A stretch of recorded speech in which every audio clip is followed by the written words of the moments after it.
welcome to the Cosmic Heart Podcast. I am your host, Jessica Hope of Cosmic Heart TV.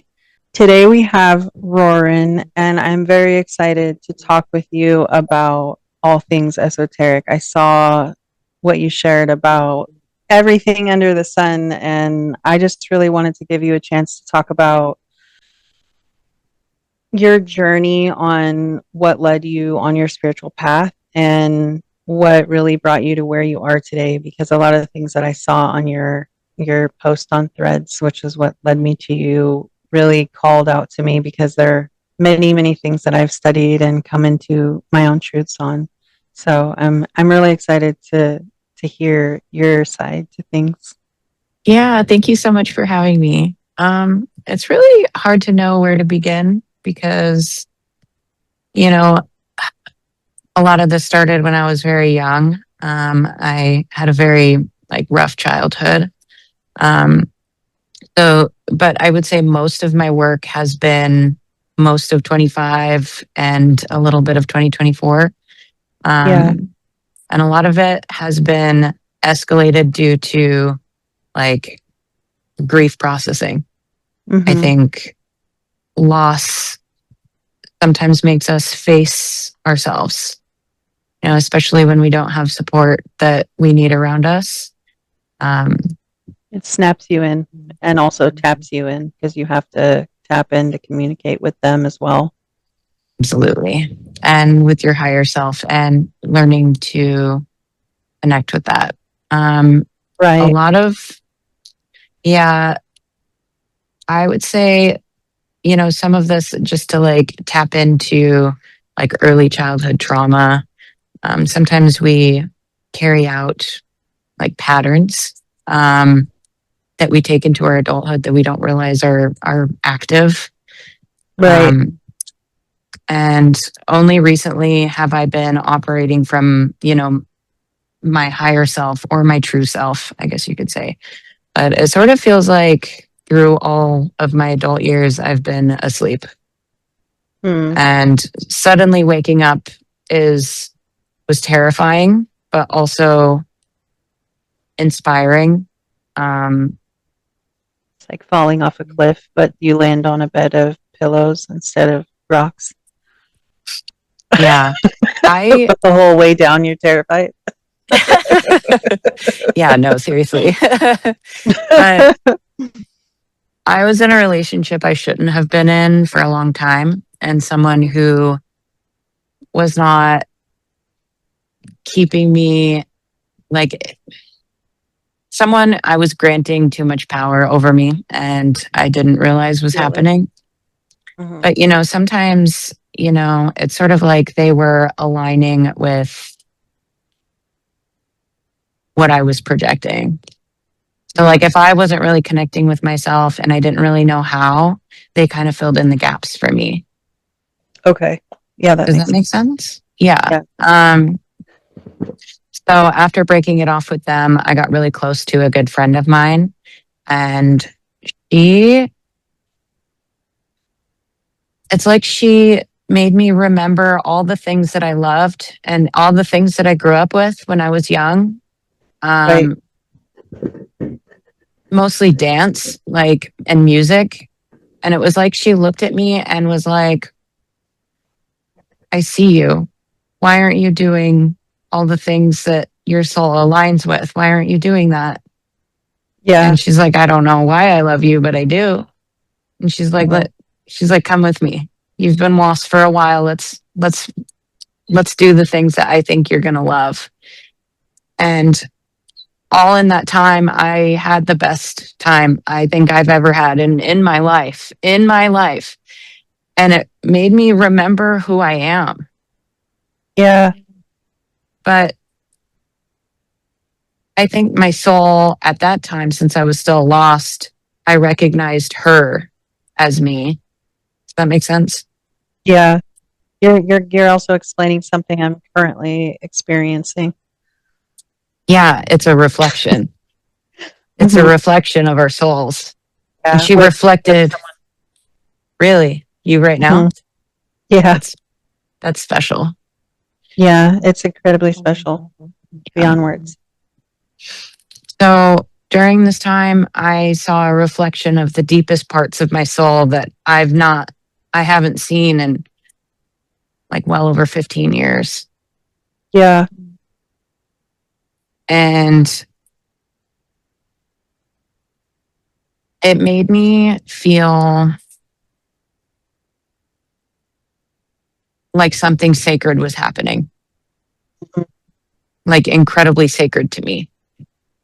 But see, she's also gone through a lot of trauma, similar trauma that I did. And Yeah.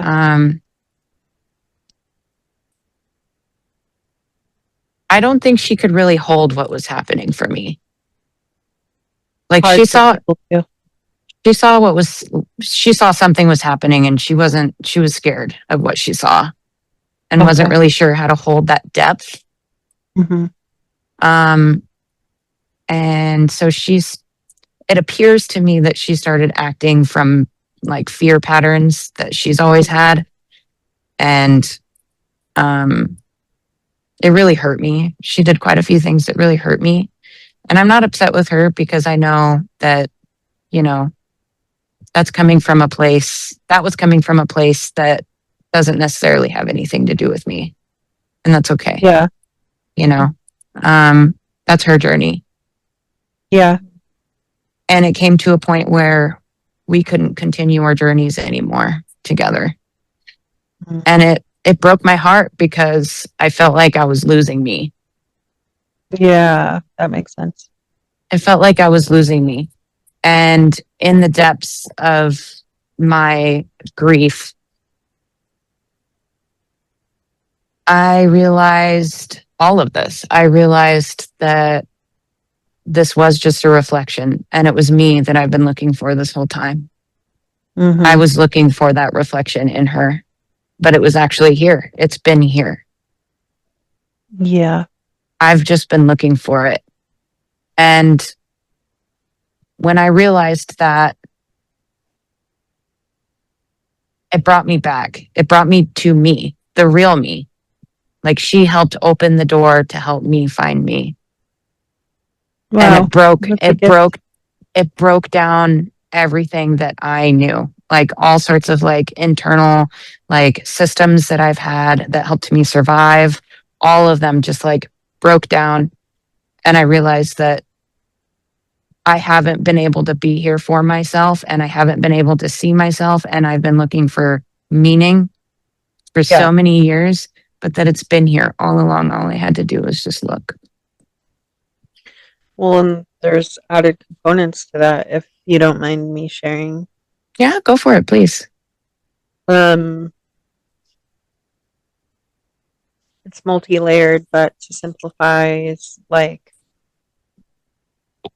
shifting from what a lot of people, not you, but a lot of people have a inadvertent perception of a victim type of consciousness and moving that out of the way and looking at it with fresh eyes, mind, spirit, body, soul. You, when you look at the situation where a lot of us who are light workers, we go through these really, really difficult, tumultuous, chaotic, very stressful, trauma filled childhoods, teenage years, early adult relationships, etc. And we tend to have all that in our energy field, even though like we do all the things, that we're guided to, like saging and shadow work and cleansing our auric field and learning all these meditations and all the things. The amount of work I've done, I mean, consistently every single day for so many years. So it's like, even though I've done all that work and I've done more than most anybody on this planet, and I can confidently say that because I know for certain I have, I still have experienced levels of abuse, trauma, chaos, stress, programs, etc. And so it's caused me to deeply learn the depths and the core roots of all these different things, because it's like I got to one level and I'm like, okay, I think I got it. And then it's like, nope, I got to go deeper. Nope, I got to go deeper. So Mm-hmm. eventually you find your center, and even then, there's still more levels. And so it's like as you learn all these things, you realize, well, I've realized that a lot of us who went through all of that stuff, it laid dormant in our energy field because we didn't know consciously how to cleanse it, how to dissolve it, how to heal it fully. And what I've seen in meditation is bubbles of or orbs of energy, of trauma, of chaos, of abuse, of stress, of whatever's magnetizes to not just exactly the same situation or people that have those energies, but it magnetizes to any frequency or vibration that can resonate with that energy. So it could be a fear energy, and that could resonate with someone who's on drugs. It doesn't have to be exact, but it's just that lower frequency emotion and energy or trauma energy or whatever will magnetize to a person or a situation or whatever that vibrates on that level. And so even though you had conscious awareness of all these things going into it and awakening even deeper through it and going through the experiences of it, you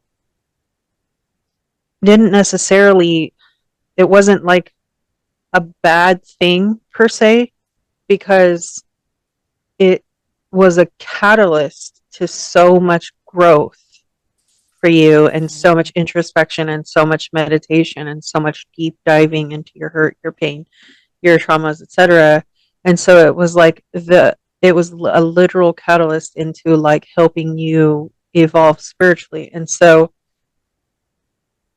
it's very common with a twin soul type connection that and there's not only like one twin flame per se. People don't understand that yet.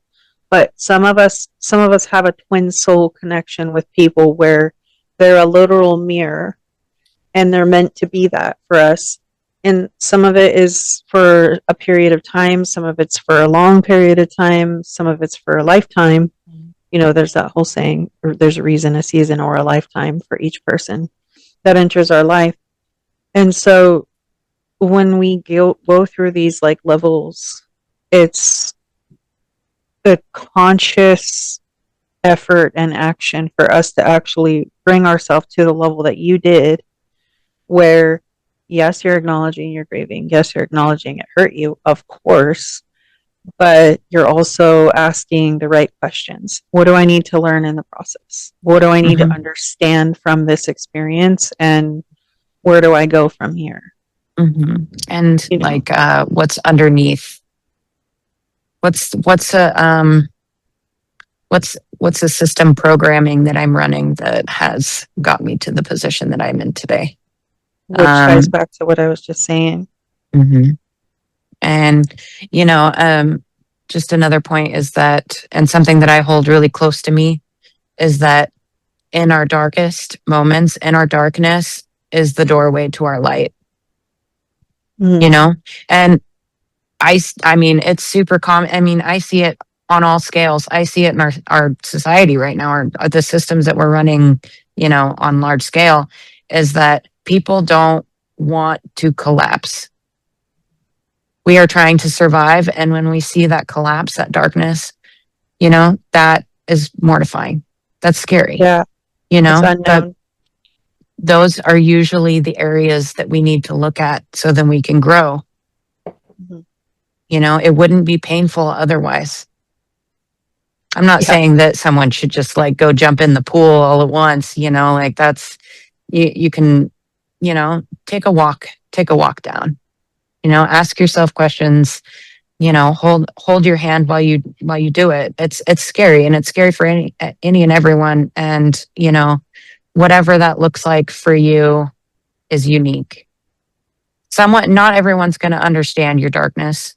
Not everyone's going to understand the things that you've been through, but you do. And just going down that's your doorway. That's your compass. Yeah. Our darkness is our compass. And we don't know that the light is on the other side of it. You know? You have advice for people who are currently going through that part of their journey where they're just like not knowing how to see that light yet or find their way to it? Like, do you have any guidance on how you were able to find that for yourself? I think just we need to acknowledge where our most painful areas are. Like, I think it helps to just like write things down, like journal, but Yeah. keep track of the things that scare you the most. Like, make a list. What scares you the most? You Mm-hmm. know, um, the situation with my friend. I remember looking at her and thinking, man, like, I'm so excited to have met you, but something about this is scary. But you know what? I trust myself. Yeah. I'm just going to follow my gut right now. I'm going to follow it and I'm going to go into this. And sometimes your gut is saying, hey, you have a lesson to learn here. Follow your heart. Follow your heart and ask yourself Yeah. questions as to, what about these things are scaring me? Look deeper into your patterns and pay attention to what you're feeling. Does it remind you of something from the past? Have you experienced this before? Have you experienced something similar to it? Mm-hmm. There's usually always a pattern, but I think the goal is understanding yourself in these moments. What is it? What is it about this situation that's telling me something about myself? Right. Yeah, that makes sense. And so when people sit with, I mean, not to dive too far into the shadow aspects, but Sure. it is really important for people because I've even seen some people who I wouldn't have pinned them for going through absolutely being on the end of like ready to give up on my TikTok, friends of mine. And I mean, I totally very much get it. I mean, the amount of years that I spent being on that edge. But it's in those moments where they're being introspective and sitting with themselves, what would you recommend for them to do once they've sat with those fears or those difficult things that they're writing down that they're like, okay, now what? Like what would you say a good next step would be in your Mm. experience? That's So I know a lot of people are going to be like, okay, well now what do I do with that? you're like, cool. Now what? I know what Yeah. I'm scared of. No, I feel I strongly to think, ask you because I feel like you have a good answer. yeah, I'm trying to articulate myself here because I know a large part of the journey is just embodiment of your truth. Yeah.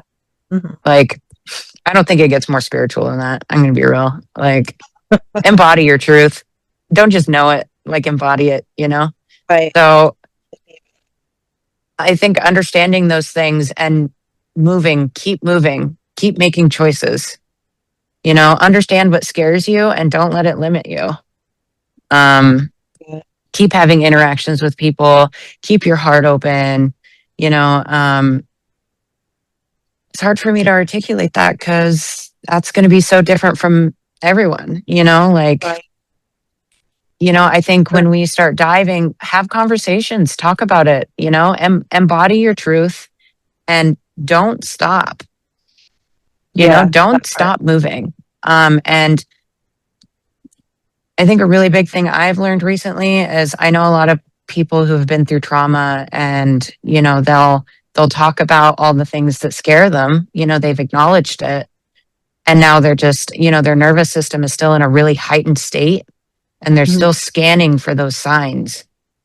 Yeah. So, nervous system regulation is really, really important, and paying attention to things that bring you joy, things that fuel your soul, because, if we keep living in fear, you're going to keep repeating those patterns. Right. Um, You're manifesting it unconsciously without meaning to. yeah, you are. Yeah. It's definitely a manifestation thing, but yeah, it's be scared. Allow yourself to be scared And do the things anyway. and do the things anyways. Like bravery, bravery is a lot. It's okay to be scared. Like there's a lot of stuff that is very scary, especially if you've been through a lot of trauma. Um, and if you need to go find out why you shouldn't do something, then please, that is your journey. And I trust your process, whatever that is. Whatever that is. And I hope that you're staying with yourself. And I hope that you're making decisions that makes you feel good and paying attention. Just pay attention. Ground yourself, feed yourself. I have so many things coming in as you're talking.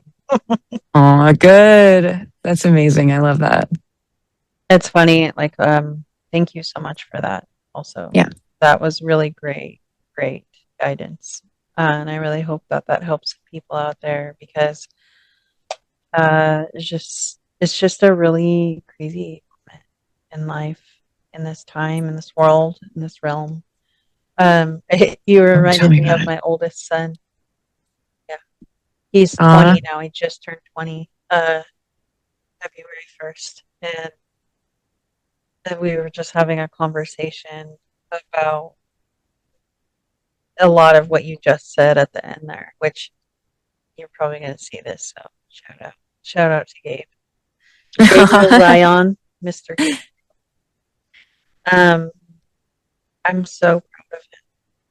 Just he's really finally actually coming into himself from a higher level in the deepest way, and I'm really um and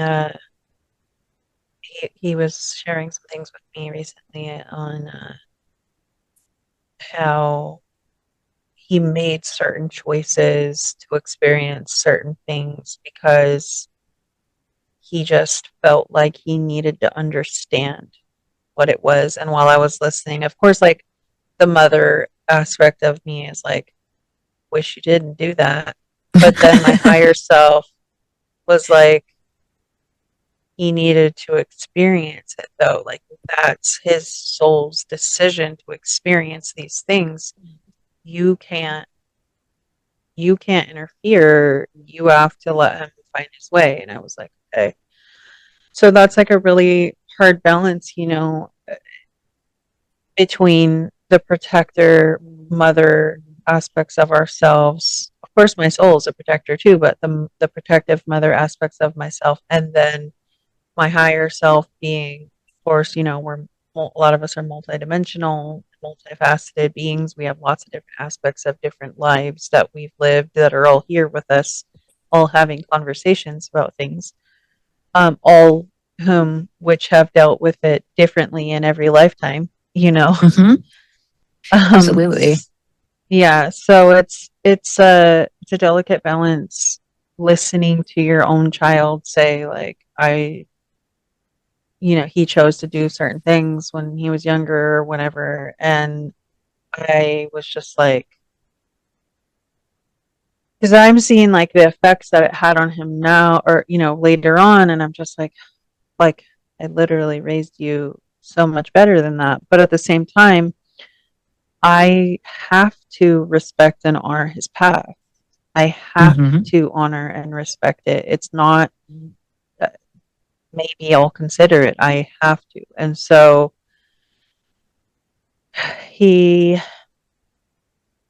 he's one of my greatest teachers. Kids He really are. That's Yeah, he special. really is. They all are, but man. He is just, Good job, though.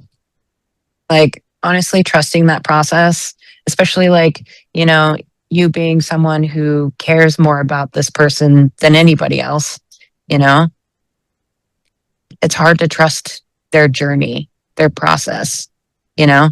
especially And when you see like what can happen in the next parts and you're like trying to give them guidance or warning on certain things. sometimes you have to trust the universe, you know, trust the process. Because Hmm. that's their connection to that, you know? Like Yeah. I know when I was going through this thing with my friend, you know, I remember in the very beginning, I was like, something about this feels off, but, you know, like I'm trusting the process. I'm trusting myself to go through So you that. did get that little I did. feeling in you. Okay. I Yeah, that did. makes sense. But it was really important for me to pursue it. Really Yeah. important. And I'm so thankful that I did, you know, and Yeah. I had other people being like, hey, I don't think that's smart. And I'm like, okay, well, you're also not me. This is not your journey. I love that you care about me enough to say something. But I think really what I want right now is to know that I have support while I move through this Hmm. because my soul needs this right now.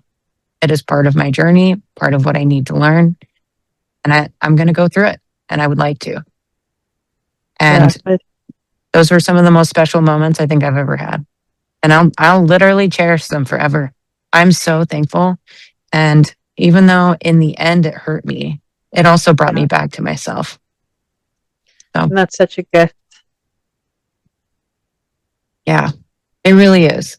It really is. Yeah. And, you know, maybe I'll see this person in another lifetime. Maybe not. But, you know, nothing can erase what happened. And I Mhm. mean that in the best way possible. That's beautiful. Thank you. Yeah. I understand that in so many different ways, in multiple different experiences with friendships and relationships and career paths and just it's like I've always said like we usually know in the beginning, but we also have that overwhelming sense of like I gotta do it anyway. And even though you're just like, why though? Like I don't want to have to go through anything else difficult. And then, but we do it anyway. It's like me with nursing school, even though I knew I was supposed to take a totally different path. I had to do the nursing school for the time that I did. I had to become a nurse. I had to do the things. I had to work as a nurse for the period of time that I did. And I had to experience it for my own reasons. And also the impact that I brought into the facility to the nurses, to the people, to the air, etc. But it taught me so many things that are incredibly valuable, and even just that one experience for me was just like one of those what you're sharing is just like I knew in my soul that it wasn't going to be for a long time. I knew that I wasn't going to be able to stay there because I knew my path is different and I'm supposed to do on a bigger Yeah. scale and not stuck in a hospital working with patients forever. But I'm grateful that I did it. I'm grateful I had the experiences that I did, and I like also. But I've definitely experienced that relationship sense before. Times Ooh, over. your audio's going out a little bit.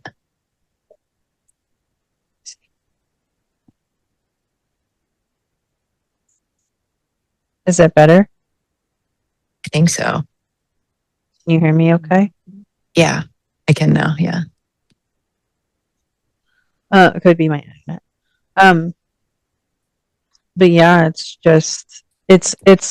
a really deep process, and so I'll just bring it back to for people who are experiencing that moment where we kind of do have those questions of like, well, if I sense that feeling in the beginning of it's probably going to end up having certain components to it that are going to be difficult, or the thing that I'm going towards might not work out the way I want to, why am I still feeling guided into doing this thing? The answer is you can't really know for sure until you do it how it's going to be. Sometimes it's a fear, sometimes it's pattern. Sometimes it's because you do sense that there will be something in that situation that might not work out exactly how you want it to or how you want it to at all, and it might be extremely different than you could have ever imagined and go either in a really bad direction or a really great direction.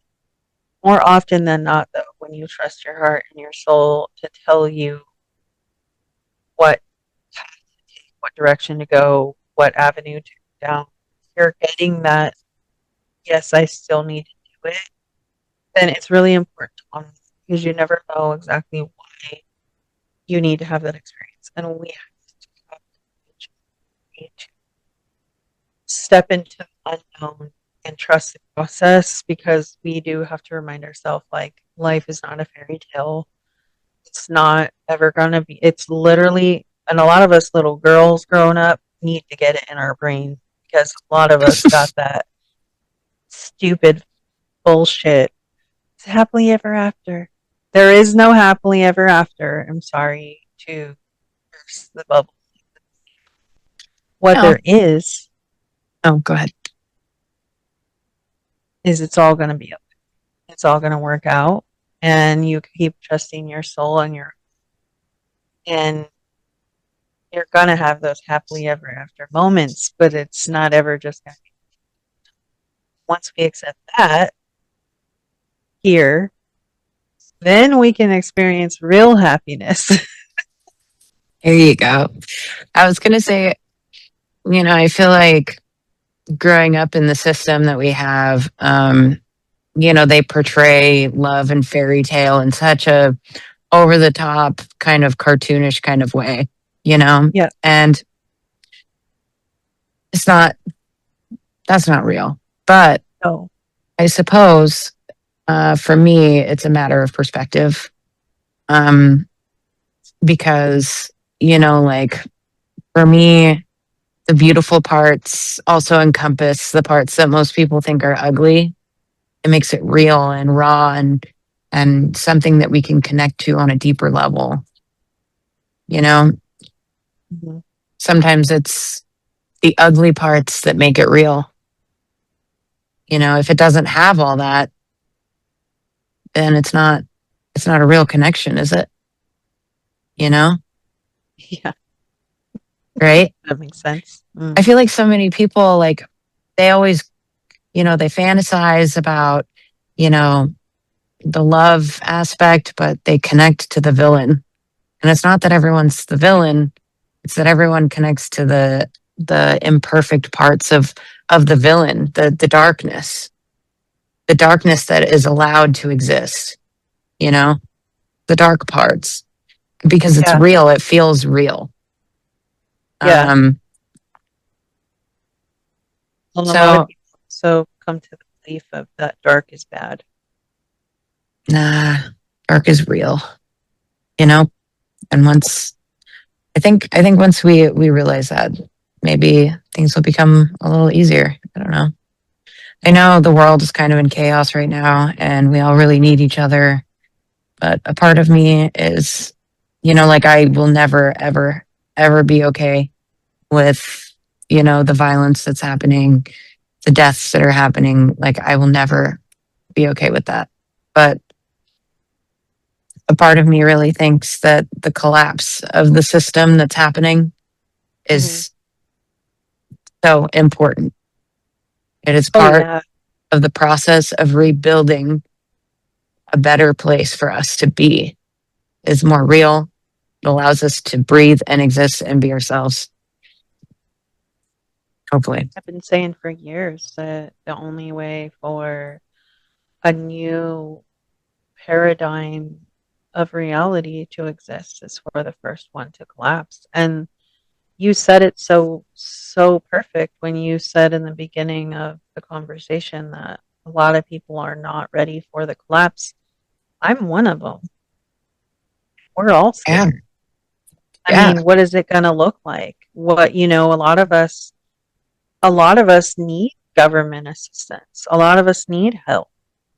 You know what I'm saying? And it's like because the position that United States specifically, but a lot of places, but specifically here, puts a lot of people in is to have to depend on the government because they make rent astronomically high. The cost of living is high, groceries are high, bills are high, insurance is crazy. Cars are ridiculously expensive for who knows what reason other than they can. And it's like you have to pay first and last month's deposit and first month for deposit is first and last month's rent and another deposit somehow now, which I don't understand how that makes sense. And it's like nobody can afford. So many people cannot afford things. Just being alive on this planet is people are considering living in RVs and vans, cars more than ever because no one can. Yeah.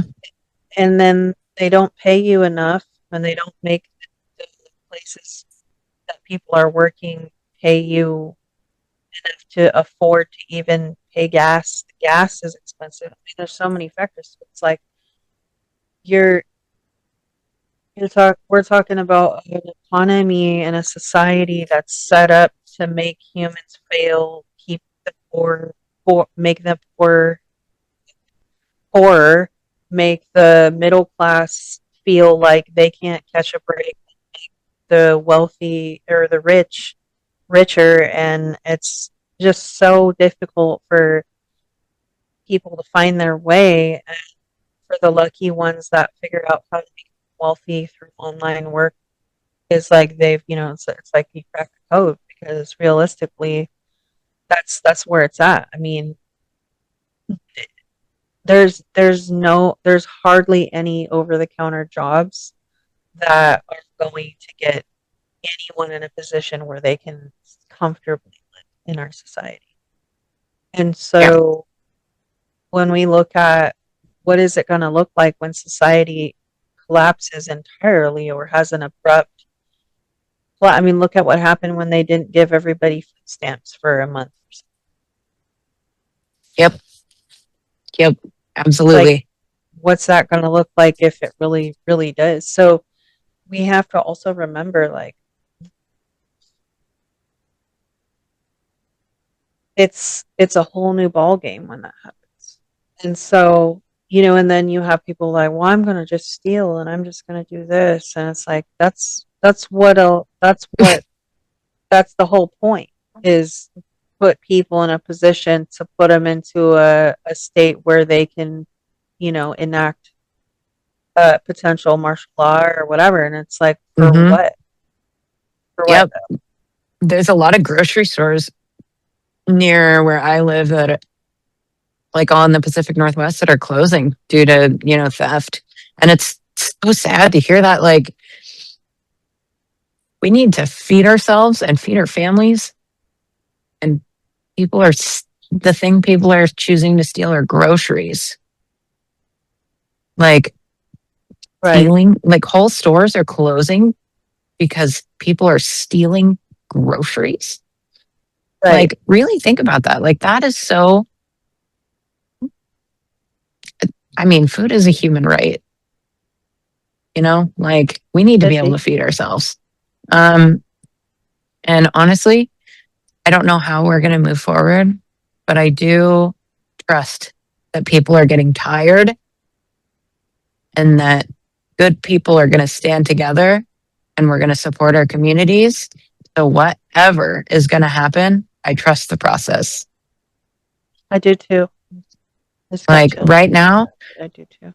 we all need to be there for each other. Reach Yeah, out, more than ever. say something, hold on to your loved ones, acknowledge where your love is, and show it. Because honestly, even right now, you just don't like. I just lost my mom a few weeks ago. Oh, Um, wow.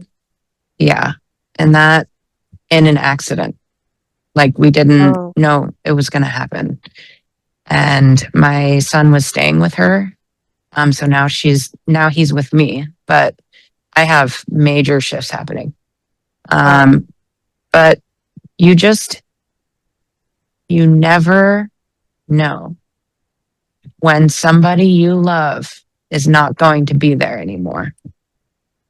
Like tell people you love them,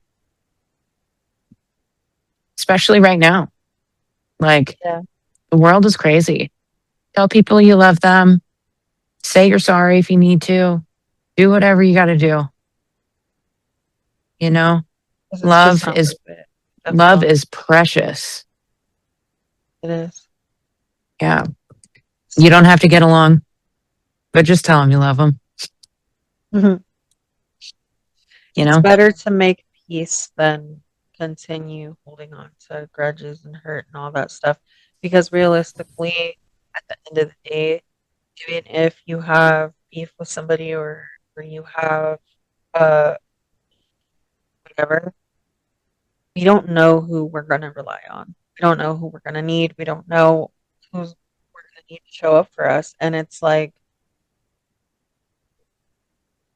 we need to know that we have someone that we can count on. And we need to know that we have to be able to be there for the people that are our loved Yeah. ones and our family members, no matter what. So I agree with you because it's just not worth it. It's not worth it to hold on to anger, hate, all that stuff. I mean, yes, there are some people that you just can't, like, you can forgive them, but it to the best of your ability, and you don't need to talk to, but definitely, like, now more than ever, it's time for community. It's time for family to be family. It's time for And people to see, connection. Yep. yeah, 100%. Yeah, Because it really is. It really is a wild time. it Um, is. I want, I want, I want to give you a,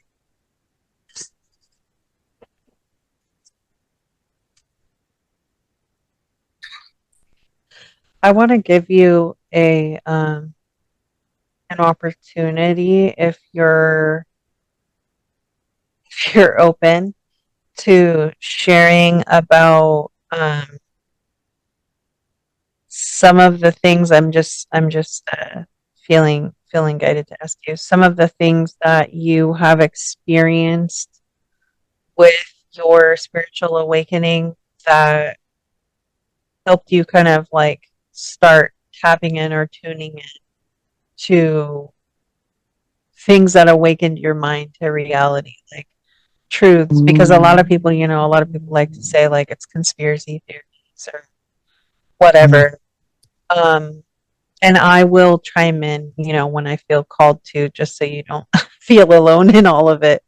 Here. Um, but there's a lot of information that I know that you have kind of had to come into, probably a lot of it on your own and by yourself, that I just wanted you to be able to share what your takeaways have been from it, what you've kind of been able to like come to terms with, accept and understand things for what they are. And you don't have to talk about all of it, but just whatever you feel called. I know there was some stuff that you wanted to share about today. And everything that we've talked about is extremely important, valuable. Um, I know that there are a lot of people that are like currently awakening or in the process of or have been for a long time that are like, I know about whatever giants or how the pyramids were actually built or whatever, and they're just kind of sitting on that like I don't have anybody to talk to. It's crazy, you know. Yeah. I love this part. So I'm excited to talk about this. Yeah, I'm very Listen, interested. This part is pretty intense. So it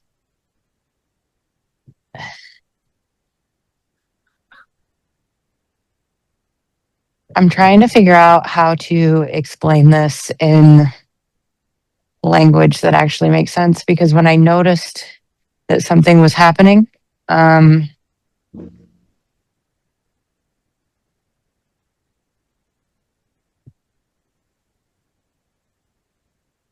it was sort of like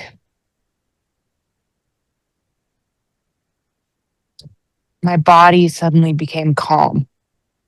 Like my Mhm. nervous system just took a massive just sigh of relief and I started noticing patterns everywhere.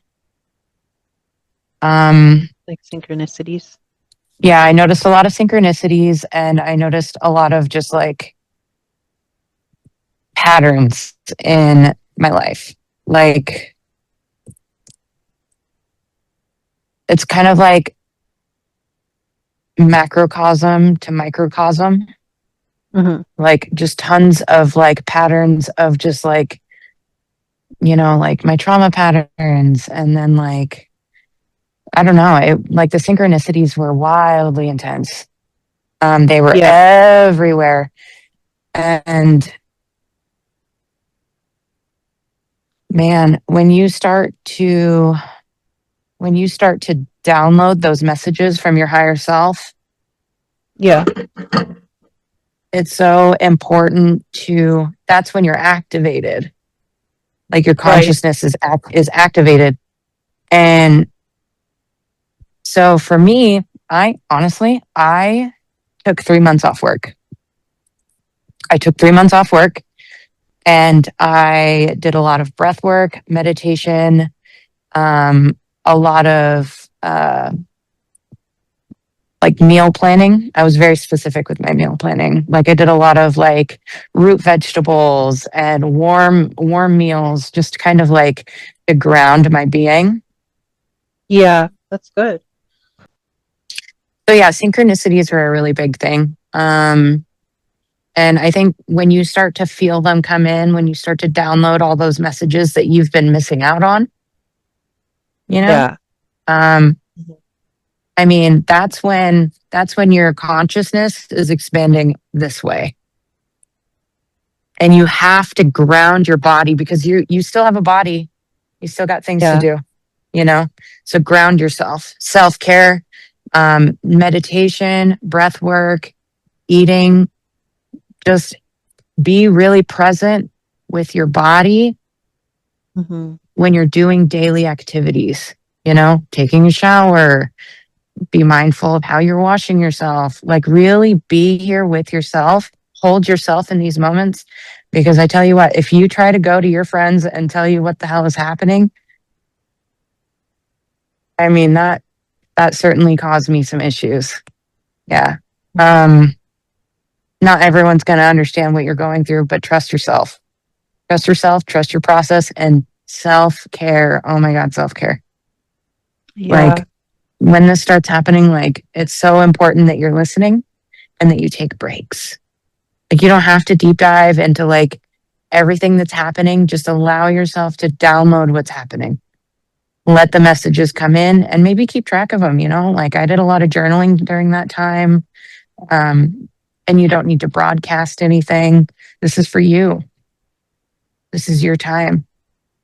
Even and for the people that do feel called to share, definitely do share, but you don't you don't have to feel obligated if it's just something that's part of your path to learn or whatever.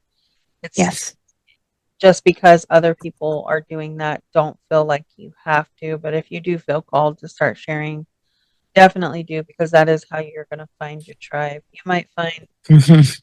not very nice people along the way who are going to say it's crazy, but try not to let that persuade you because there's not everybody's ready for what you're here for. Absolutely.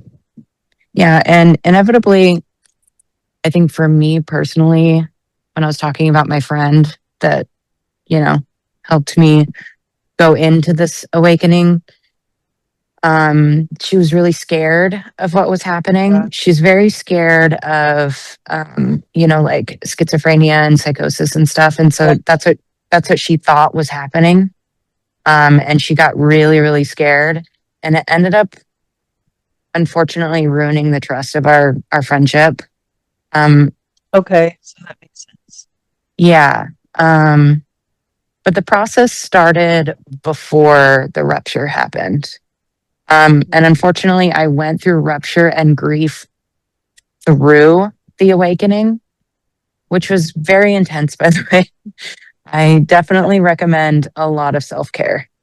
Um, but yeah, I'm still incredibly grateful for the experience and I wouldn't trade it for anything. I do encourage people to share what's happening so then you can find your tribe and when you're ready, because like I'm at a point right now where I feel like I've embodied a lot of my messages yeah, that I've received. So I feel very rooted in myself, in my higher self, and, with the earth below me, and that it's time for me to share. It's yeah. time for me to connect with people. And honestly, that's how you found me, Hmm. is I'm at a point where I'm sharing right now. I Yeah, feel because ready to do that. you were like you had a whole list of stuff, and I was just like, oh, she's actually like reaching out for the community and people that have learned all the crazy things, and just kind of like, what now? What do I do with all of this information? I know it's so funny because you come out of it and you're like, and I'm supposed to like work, and everyone's like doing normal things. Like everything is Okay, different now. yeah. So okay, so what's like your top three that you feel most aligned to sharing about that really awakened you on a more like bigger level with your consciousness where you were just like, okay, and you had no choice but to integrate that and accept it as reality. As far Mm. as like conspiracy type Mm. information, people like, or whatever comes to you. The things that Like, people are learning about now, where they're just like, what? oh, like with the files and stuff. I mean, you could touch on that if you want to, or whatever comes to you, but just things that have popped up in your journey. Like, I'll just give Mm. you a few examples. So for me, obviously, aliens is one. Um, Learning, the connection to my personal connection to extraterrestrial life. Um, Learning what I multidimensional means. see. I mean, giants existing, ancient times, ancient technology, past lives, whatever it is Sure. that comes to it. That you don't have to be limited to three things, but I was just saying like your top three, whatever you, whatever jumps out at you. Honestly, I'm really into um just general mysticism. I am really attached to the patterns of the universe, like how our stars reflect things that happen in our lives. Like we all have, like, for example, like gravitational poles. We all orbit one another, and Hmm. we all have a light that shines in us like stars. And some of us, when our energy isn't being metabolized in a way that's, congruent with our beings, it's almost like love collapses inward like a black hole. I think the way that we I'm not mirror. laughing at you, just very aligned. I understand what you're saying. No, thank you. I love how we mirror the universe, but like it's not even just a mirror, like we're all here on planet Earth, but like, and it's safe here. I don't blame people who don't want to look too high up, but like Yeah, we're all just a part of everything happening. We evolved and we were created here. This is our home. The universe is our home, and I think that's a really big one for me. You know, like I think I posted about it recently. I said, you know, I said, we're a part of nature, you know, connect with nature and connect with yourself. And then I also said it in a bigger way, you know, like, um, we are a part of the universe. Once you connect to the universe, you connect with yourself because they're equivalent.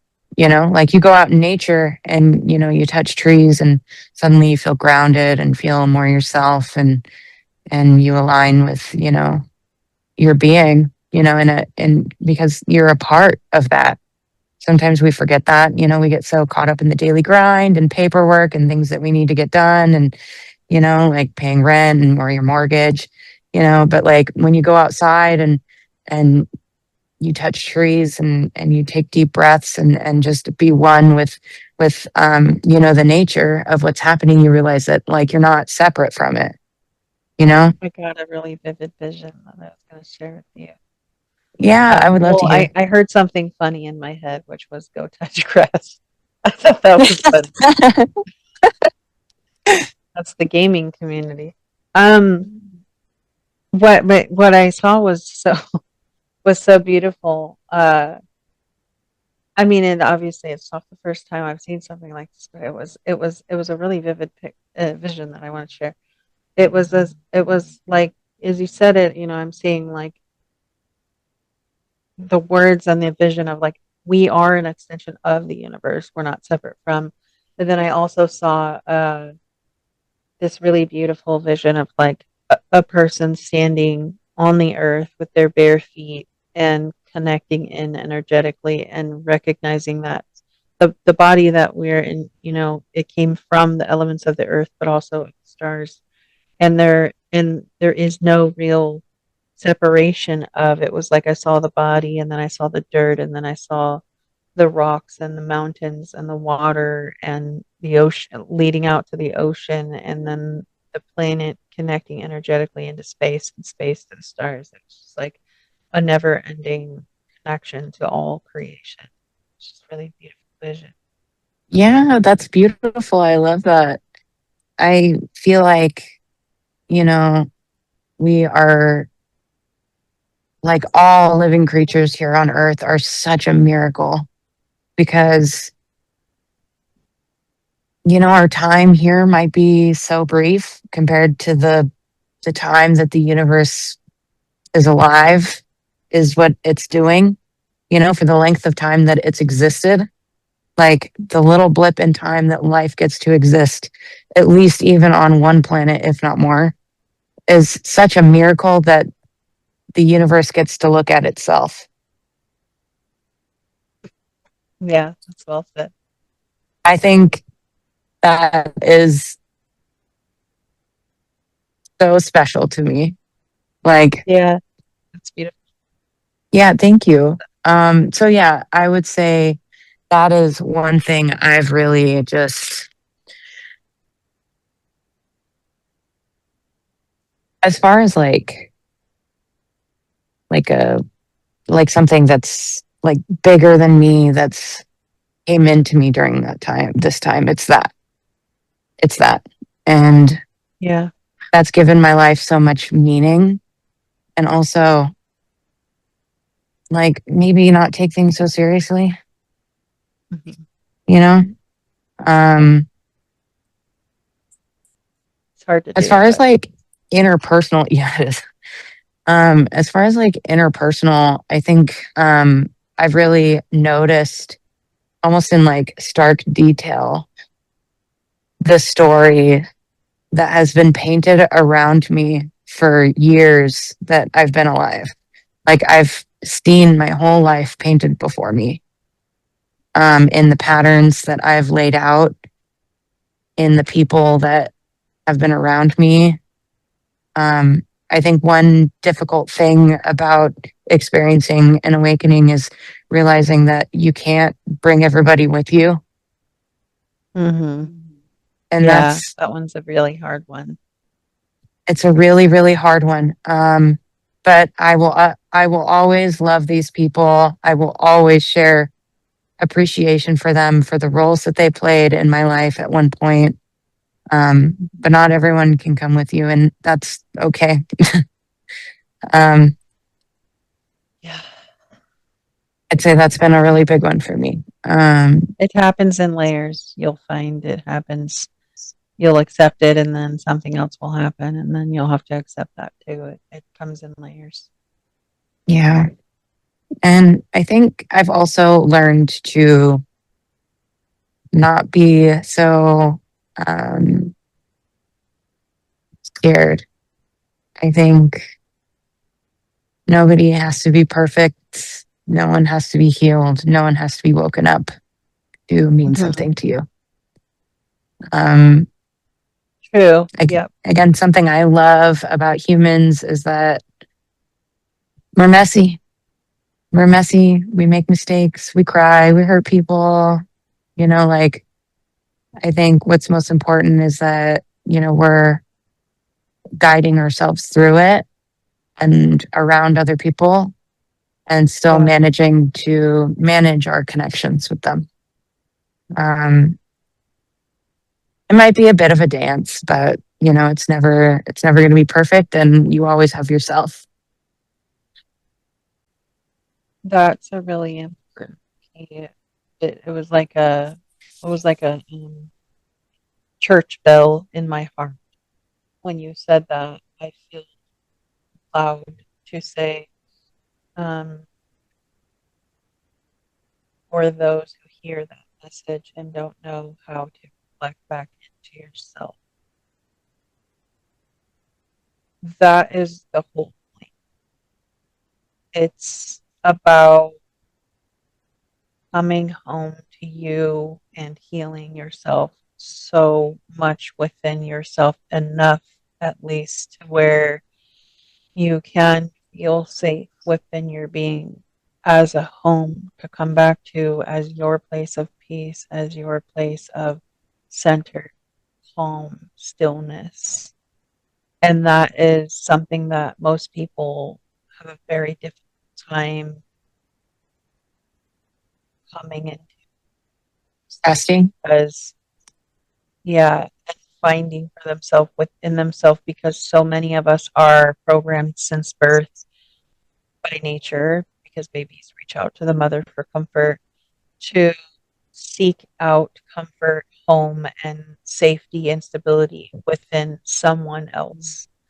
And if your home growing up was chaotic, stressful, or unsafe, you by nature subconsciously will gravitate towards things that feel like home. And those things won't be peace, and they won't be safe, and they won't be love. They'll be what you grew to subconsciously equate to home. And so that is why doing so much interpersonal work is so incredibly important, because when you heal those parts of your soul, body, mind, being, to where you can find the answers for yourself and realize, yeah, it was my upbringing. Yeah, that wasn't really the best. I I now know how to find my peace, because I did so many years of work to create my peace inside myself, so that when other people are disappointing me, when other people are hurting me, when other people are doing things that cause pain for me, at least I still have me at the end of the day. And that's something that's so underrated, but so incredibly important. And that's why I feel called to emphasize this so strongly. The more work you do in finding your peace within yourself, and knowing that you are valuable, and your love within yourself for yourself, finding that is one of the greatest gifts that you can ever give. Because no matter what happens in your life, no matter who disappoints you, hurts you, whatever, if you have that, if you have you, then that's all you need at the end of the day. And it doesn't take away from connection. Connections are extremely important, Mm. and we do need to meet our soulmates and love on them and let them love us and have those journeys. But you gotta have you first. Because if you don't This have is that, part you of it. don't even have, Yeah. yeah, you don't even have you to give to them if you don't have you for you. You know what I mean? Oh, absolutely. Like our inner childs, they're always there. Yeah, The little you that grew up, they're still there. They're still there, and you got to and hold them. if you didn't have that parent that you really needed, your inner child is still looking for that, just that root activated support, Right. that guidance, like that warm embrace. You will carry that into adulthood. Hmm. Like it stays active until you learn to parent that part of you. It's another really huge Hmm. thing. Love attachment theory. Yeah, I haven't, yeah, but I could go so in depth, but learning another, you touched on learning to love your child, doing that work. I'll just say one thing on it. Aside from that, is one thing that really helped me is if you could find a picture of yourself from when you were little. Um, this is just for everybody listening, and if maybe. But for me, what really started my journey was I found a picture of me when I was little, and I ended up keeping it somewhere where I would look at myself. And I, I went through a really long journey. I'm still, there are still obviously parts of me healing from when I was a kid and teenager, but I went through a really long journey because I realized that every time I looked at my younger self, I had a really hard time looking at me too long. It wasn't positive feelings that would come up. It was remembering the feeling of how I felt when I was that age. It was the gross, like, stuff that I just didn't want to like remember or feel. It was just things that I was just like, oh God, like we're grown up. We don't need to look at that, you know. But those are the things that you have to if you want to heal your inner child self, which again, as you said, and it is true, still, you have to look at those things. You have to sit with your child, and looking at a picture of yourself is really powerful because you do connect time and space. That's how energy works, energy healing works. And so when we sit with younger us and we look at young us, we send love and we send healing and we start talking to ourselves as if we would talk to our own child. Yes. It it does something to us through time and space that only our own self love can heal. And over time, it started to become easier for me to look at her. It was like,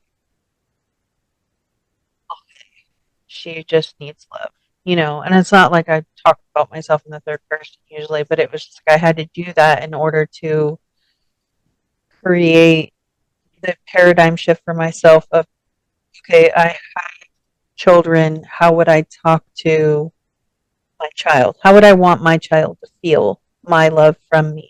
And it's really weird. It's really different. It's really intense. It's not for everyone, but for me it was. It's just part of doing the work. It's part of the journey. And I will say, as strange as it might seem and as weird as it might feel, it's so powerful and it really does work. And It it's really important. does. It's Yeah. it's so important. And honestly, I think when a lot of people start, actually metabolizing that and actually like practicing what we're talking about, is probably when a lot of people will start experiencing, a lot of their breakthroughs. Feel that too. Yeah. I just got chills. Yeah. Yeah. What we're saying is really important. And Yeah. I think, a lot of that was definitely, it definitely applies to me. Like when I was going through mine, it really takes you building that relationship to yourself, your inner child, and having those conversations, noticing when your body is tense or when you're having, when you're experiencing, your body's experiencing a big emotional moment. You're able to move through it, but also acknowledge, why. You know, when people go through trauma, they shut a lot of those systems down because it didn't serve them at one time. So it's hard learning those things. Um, but once you start coming back online, you wake up. It's part of doing the work. It's part of the journey. And I will say, as strange as it might seem and as weird as it might feel, it's so powerful and it really does work. And It it's really important. does. It's Yeah. it's so important. And honestly, I think when a lot of people start, actually metabolizing that and actually like practicing what we're talking about, is probably when a lot of people will start experiencing, a lot of their breakthroughs. Feel that too. Yeah. I just got chills. Yeah. Yeah. What we're saying is really important. And Yeah. I think, a lot of that was definitely, it definitely applies to me. Like when I was going through mine, it really takes you building that relationship to yourself, your inner child, and having those conversations, noticing when your body is tense or when when you're experiencing, your body's experiencing a big emotional moment, you're able to move through it, but also acknowledge, why. When people go through trauma, they shut a lot of those systems down because it didn't serve them at one time. So it's hard learning those things.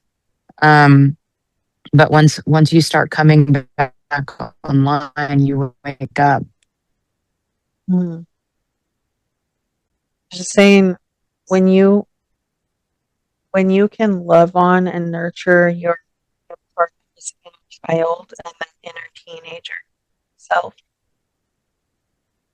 it's a whole new level of love. And it's not necessarily for every single, boyfriend, girlfriend, whatever that people have.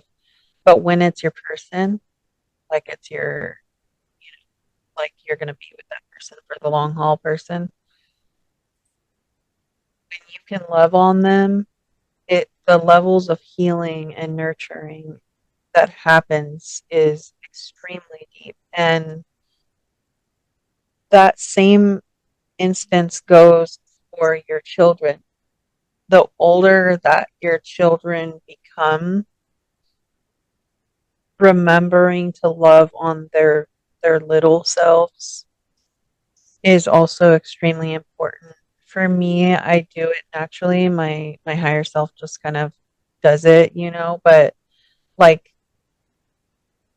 with my sons, I don't even like it's not like a all the time a conscious thought, but I'll be talking to them and I'll, just start saying stuff I would say to them when they were really little or call them little nicknames that I call them.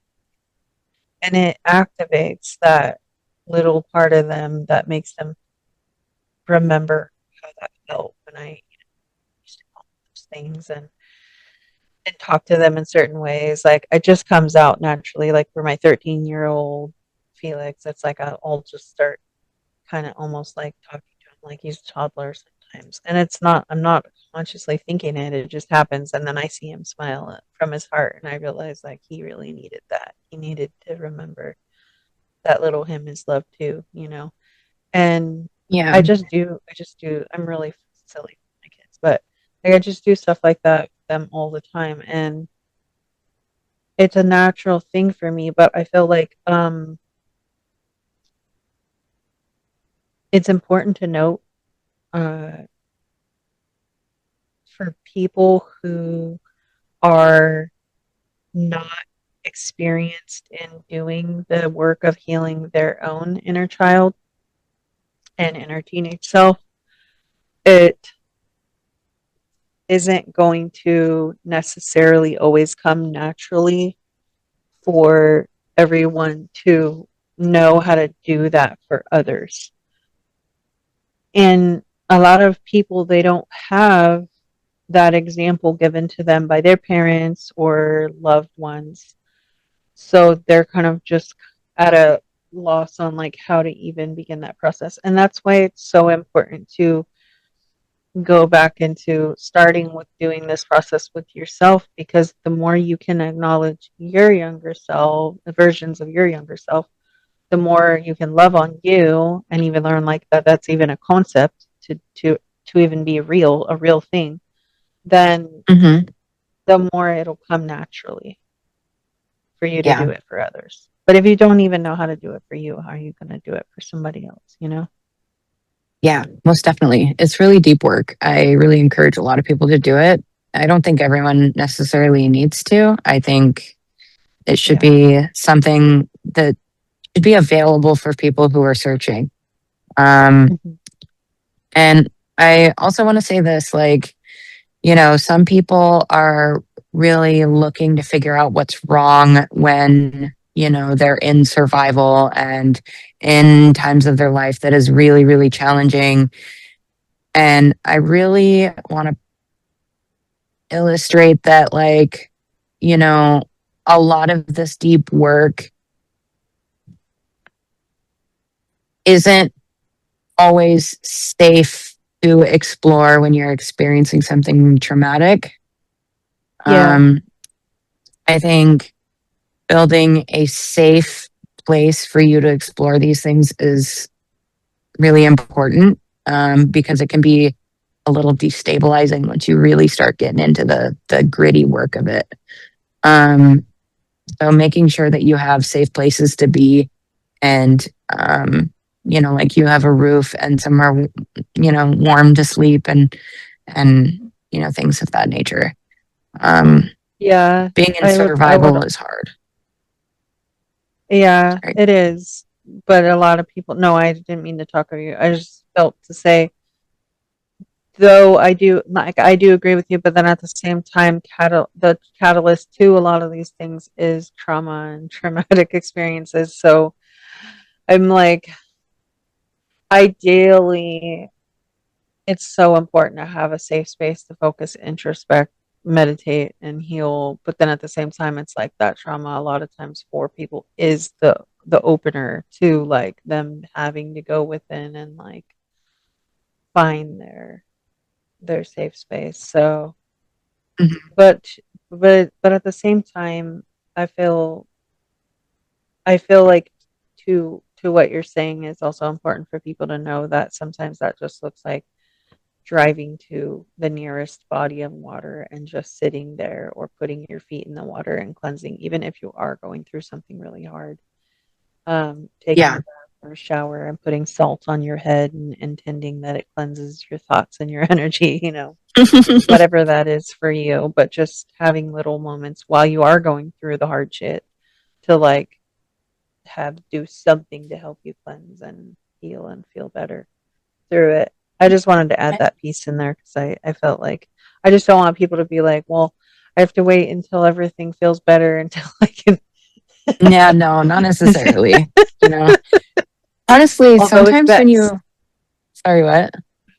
Oh, I said, although it is best and Oh, ideal to have a safe place to do these things in.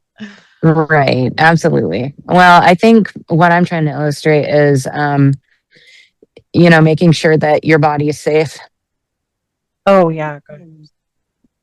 Number one priority is making sure that your body is safe. And, and then giving yourself time to take a deep sigh and really reflect.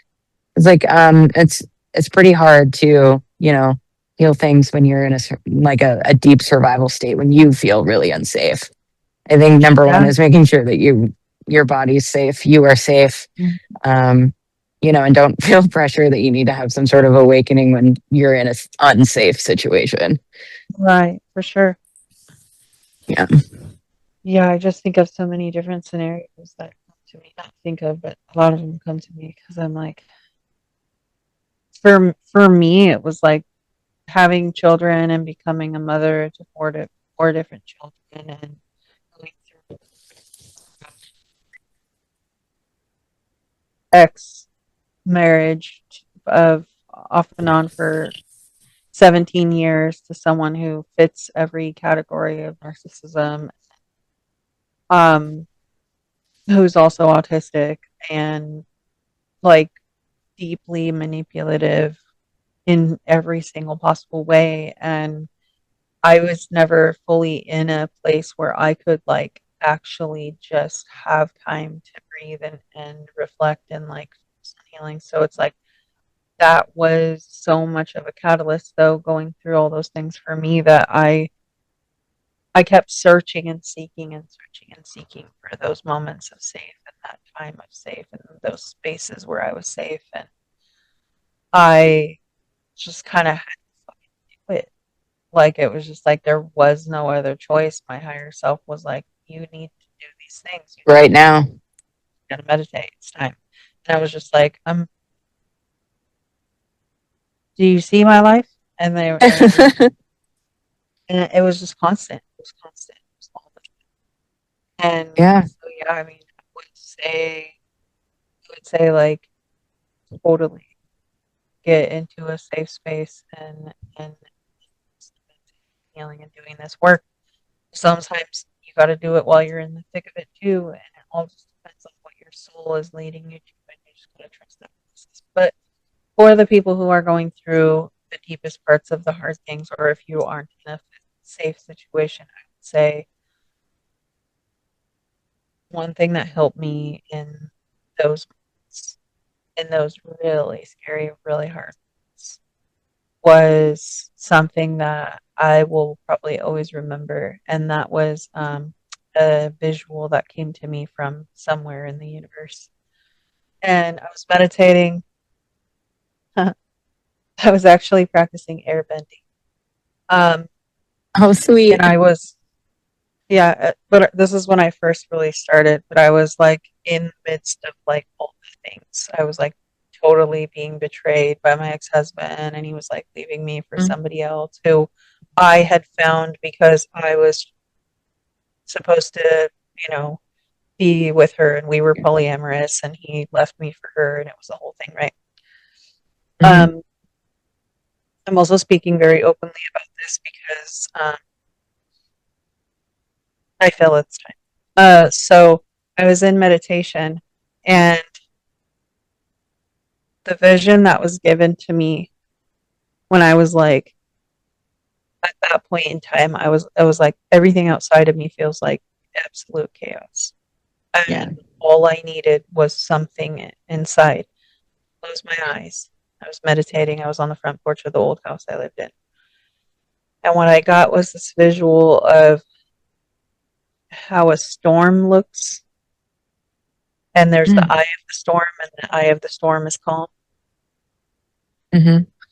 And so that was the microcosm. And the macrocosm was a galaxy, and how the center of the galaxy is like that calm orb of light, and then it spirals out. Yeah, the And black hole in the center. The, like a it's yeah, the void space. mhm, And then there's light radiating out, and then there's the spiral. mhm. The eye of the storm was like vivid in the like this version of me. And what I did was I like pictured it in the center of my chest, but not in this chest, in the chest of like my soul. Mhm. And but I kind of like imagined it here, but like in my soul. So like, like I kind of closed my eyes and was like picturing here, but I saw it in my mind's eye, like in the center of my soul. And I saw that whole space of like surrounding my soul, the eye of the storm, around my entire being. And then I let everything else be the storm. And I was like, whatever it's going to do its thing. It's going to spiral out. It's going to figure itself out. It's going to find its way, whatever that needs to happen, whatever that all is. And I just focused on my breath. And I just sat there and I just breathed. And I was like, if this is all I can do to find peace, if this is the only place that I can feel anything that feels like peace, then this is where I'm going to be in my consciousness.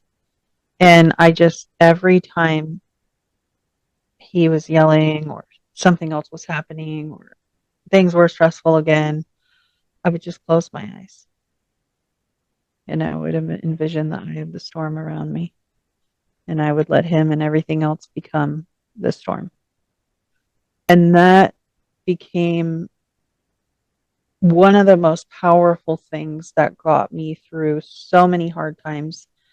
And it was such a gift from the universe that I'm forever and always grateful for, because it just helped me to navigate, like, what is my things and what is everybody else's stuff. Because I'm a healer, I'm a fixer, I'm a, like, I need to solve your problem being, right?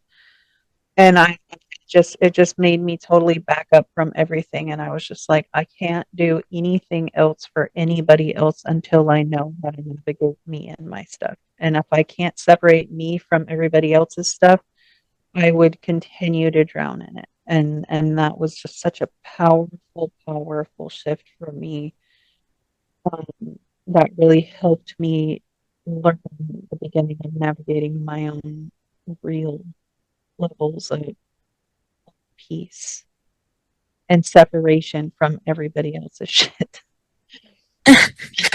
For real. Don't we all need to do that? Oh my goodness. That's really beautiful. Thank you for sharing. And I actually think that's a really useful technique.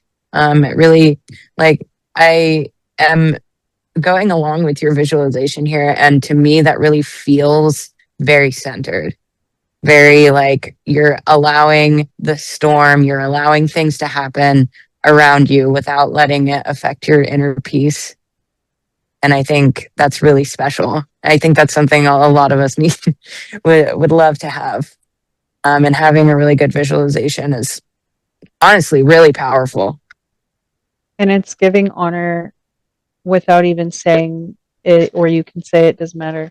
But it's having that honor in your consciousness of, I can I can't control everything around me, but I can control what I can control, and what I can control is within me. So even though I know I'm a creator, even though I know I'm a conscious creator, even though I know I'm a co-creator of my own reality, right? I get all those things. I understand it even more now than ever before, right? But like, in those moments of just learning how to separate me from everything else, I had intrinsic exception and honor of everything that was happening around me. Like, I didn't need to control what he was doing. I didn't need to control what everybody else was going to do or be doing. I just knew that life is going to be life, and everybody has to make their own choice. And I'm going to keep showing up the best that I can every day. And yes, things still hurt me, but at the same time, if I can separate me from whatever the natural flow of everything that was going to be happening happen, and just focus on myself inside and find whatever peace I could manage to tap into and find, I knew that that was going to be my way of surviving the really, really hard times. And they got harder. They got really, really, really crazy and really difficult and very hurtful and very, almost feeling like they were breaking me, and probably did break some parts that I've been having to heal since, and maybe have healed some parts of me since then. But it definitely didn't make like everything else become easy, but it made my internal world capable of holding, of me being able to hold a space within my being, to where I could go back to that safe place every single time. Yeah, that's really special. Thank you for sharing Yeah, that. welcome. That's really powerful. I think it's important that we all find our own rituals to stay grounded when things are hard. And, like with those types of relationships, even like, before they get like hostile or loud, it's so hard to actually know what's going on, even though you feel that something's off and something's not right. And, it's hard to feel grounded. It's hard to feel your center. You question yourself. You're not sure what's real. Um, Mm-hmm. and, it's hard not wondering what's wrong with you, you know? Like that's just sometimes it's the nature of the dynamic of those kind of relationships, and it's hard to get out of. I'm proud of you for leaving, for finding out how to leave and finding yourself again. That's Thank you. incredibly It took me a challenging. really long time. Yeah, that's incredibly challenging. Yeah, for so many reasons and in so many ways. And but something I do want to say is to people who are experiencing marriages or relationships that are, you know, really difficult, and you know inside the best thing for you is to leave and you're scared. Most of the time they'll never change. And most of the time you'll always be in the work to try and be everything that you think you can be, to make them eventually see and honor you for what you want them to see and honor you for. And the thing is majority of them don't love themselves, even though it looks like they do, even though their ego might be big, even though they might seem like they have it all, you know, they're just whatever, full of themselves or whatever. It's smoke and mirrors. It's not real. They don't, no one that can truly love themselves can treat someone the way that they do. And um when eventually those facades crumble and they're faced with only themselves and all they have is to sit with themselves, eventually they'll see that they should have honored you. But it will sometimes take until someone dies, and sometimes it'll take until someone's old, um, or someone really swiftly puts them in their place. Hmm. Um, but but it isn't your job to make them change. And I'm going to say that again for all the Yeah. women. Oh yeah. All the women. I've seen men do Not it your too. job. No, yeah, I know, but most of the moms and the wives out there, it Yeah. is not your job, man or woman, to make them change. It is Hmm. your job to take care of yourself and show up and be the best version of you every single day. And if someone is going to honor you because they're meant to and treat you right, they just will, and it will happen naturally. And I know that that seems far fetched right now, but it will happen. It can happen. It is a reality. It's a matter of learning again to love yourself first and in all the different ways that you can, and find that path for you, for self healing, before you are able to make space for somebody that's going to love you, because you have Hmm. to remember this. And I know a lot of people think like, well, I don't even know how to begin. But the Hmm. thing is like, if you, it is truth that if you do not honor yourself and love yourself, you will continue to find reflections of that in other people. Yep. Absolutely agree. And, to add on that just a little bit, this is a little more like maybe a little broad. But when I start a relationship, I think for me, it's a really important value for me to love someone exactly who they are and what they are right now. Right. Um, you know, if we're loving someone who exists in our mind, who is in the future, and who is not, the present person, like we can't expect people to change. We can't expect people to grow. That's not our job, it's theirs. Yeah, that's And really important. yeah, and I know that I think it's really important that we're not like glorifying someone's mental illness either, like, or accepting certain bad behaviors. I think you need to look out for your peace, take care of yourself, and do what's best for Mhm. you in those situations. But like moving forward, just being able to show up for someone for exactly who they are today without feeling like you need to repair something or, carry them through something, like making sure you're showing up for who they are and where they're at in time right now today is so important. All that matters is right now. Agreed. there's there's different aspects to that too, because it's like a lot of I it comes to me of like so many women especially, but like people that have like poured so much of themselves into people that they were in relationships with, and then when they finally got that person to the point where like they're the version of them that they now always wanted them to be, and then like something happens and then the relationship breaks away and then they like go be that better version for somebody else. Hmm. Prime example being like my ex for sure, but like just in general, like it's one of those things where it's like it hurts people, right? Because you're just like, I literally just wanted you to be that for me all along, and I don't understand why now you're being that for someone else.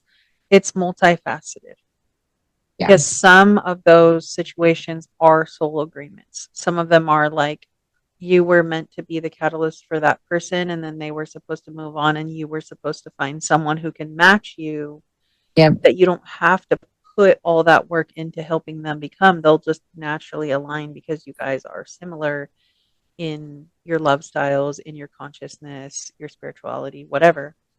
Absolutely. And so there are different pieces to that. And I feel like it is important for that to be taught and understood on a bigger scale for us to understand that, yes, it can be frustrating and upsetting when you put so much work into someone and then all of a sudden, you know, you love that person and you lose that person and you're like, why are you like this great person to this other person when all I wanted you to be is that for me? Realistically, um, majority of the time, if not always, usually when you find who your person is supposed to be, later on, it'll all make sense. And then you'll be grateful that you didn't have that other person still because now you have space to find your person. Hmm. And, you know, so it's not always like I poured all this work into this person and then they went and gave the better version of themselves to someone. Sometimes it is you were supposed to do that and you were a catalyst or a healer for their change. Yeah. You loved that person. You should be proud. Exactly. Right. And your love is not wasted. Mm-mm. Love is Never. never wasted. Mm. I was just gonna say, my phone's getting pretty close to dying. Okay. I wasn't sure how long we wanted to go, but Yeah. We can always do another one if you want. Um, yeah, I'm definitely down. I'm yeah, really because I enjoying know there's this. all kinds of fun things. And also you are genuinely touching on so many important introspective, deep level self-healing things that I just want to say I do commend you, and I totally have respect for your work because regardless of how long or short of amount of time you've been working, I can tell that you've been doing this work for really longer than you It's think. it's a lot of grit, and my childhood was extraordinarily traumatic, and sometimes when we're not set up to survive, we really have to find ways to survive in very difficult environments. Yeah, Um, and I don't know. I almost feel like it ages us. It's unfortunate, but I'm grateful for the opportunity to be able to share my experiences like this. I don't really I don't have too many outlets. hmm, Um I mean, I'm okay with that because this is my journey and it's for me and I'm very proud of that. yeah, But I appreciate you having me. yeah, of And thank you course, for listening and recognizing. Yeah, I do. thank you. Do you do you have a feeling of like of like writing your story or writing a book or writing like a Um blog or something? I've thought about it. Yeah, I've definitely been doing a lot of writing recently, but they're mostly just like really boiled down, like um, just embodied that I've been having. My mom was a writer, uh, and my aunt is also a writer, so I've definitely thought about it. And maybe I will someday. I I'm inspired by my own story, and I don't know, maybe other people would find that interesting as well. I'm strongly seeing for you, uh, you writing excerpts of like either day to day or week by week, even, uh, and making it into like a video or something, Hmm. and just having music. I don't know if you go on TikTok. I'm on I there, do. but Instagram. Yeah. Okay, yeah, yeah. On TikTok and Instagram, and maybe even Threads. But you putting these whatever you're called to write with maybe some music or whatever, however you see fit. Um, you could even take pictures of outside or whatever, or videos. But I'm seeing that it's really important for you to share. Thank you. Yeah, it is. I've been silenced for far too long. I get that, and that's why I'm being called to encourage you. Thank you. I feel like you should start like very soon, Thank you. That and let actually it and means a just lot to me. good I just and resonate let with it what you're saying. good and let it grow organically. It might not be like right at all at once. I've watched uh, Hava Ramadan. She does spoken word. I had her on the podcast. Mm. She's such a beautiful, beautiful soul. I've watched her grow immensely, and I think she has. She last I talked, she had almost 1 million followers on TikTok now, Wow. but she just shares from her soul and she channels, and so many resonate because it's things that so many people can relate to. So try to get out of your head on it and just start doing it. Thank you. I Yeah, definitely will. I've thought about doing exactly what you're talking about. And I've thought about getting more like footage because that's really what I need is I need footage right now. I have a lot of photos, but not like imagery. So like moving even imagery. just the sun above the tree. I mean, anything Mm. works. People don't care as long as they're gleaning something that they is palpable and tangible from the soul. Yeah, exactly. Thank you. Yeah, of course.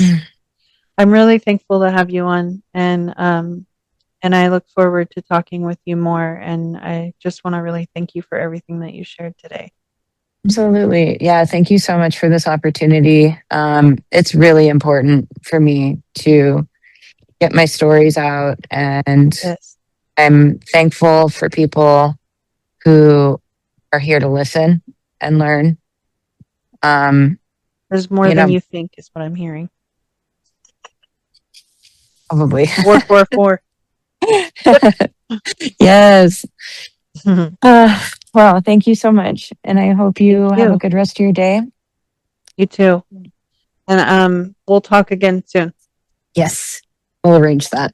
Have a Have a good beautiful day. rest of your night. Oh my gosh. Thank you.